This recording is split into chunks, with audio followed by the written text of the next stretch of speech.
Bonjour à toutes et à tous, voici l'analyse du SP500 et de l'euro-dollar pour le mardi 10 février.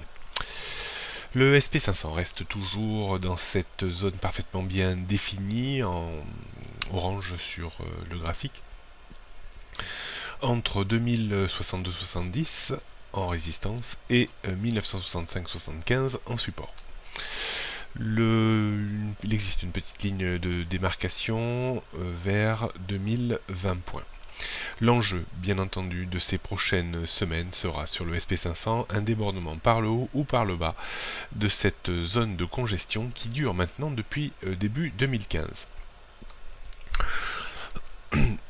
On pourrait penser, compte tenu de la structure haussière de ces dernières années, que c'est plus une zone de consolidation amenée à être débordée par le haut pour continuer à progresser. Je maintiens la thèse depuis début janvier que cette zone est plus une zone de distribution qu'une zone de consolidation à visée haussière. Nous serons fixés dans les prochains jours, voire prochaines semaines.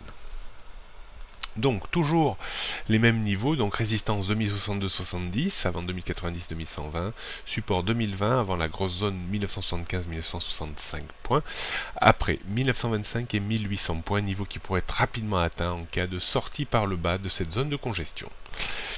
Plus on restera longtemps dans cette zone, plus la sortie sera violente et impulsive.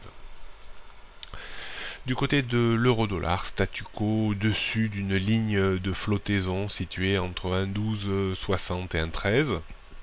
En dessous de cette zone, on pourrait revenir tout à fait vers 1,11, c'est-à-dire les points bas atteints fin janvier. Il faudrait un débordement maintenant de 1,15 pour espérer une correction technique supplémentaire sur 1,1640, voire 1,1870, probablement grand maximum.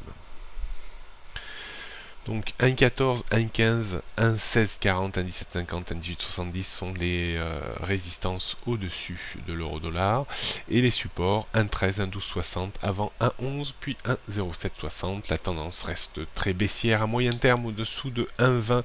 On ne pourra pas abaisser ce niveau tant qu'on n'aura pas mis en place de nouveaux points bas en dessous de 1,11. Bonne journée à toutes et à tous et à demain.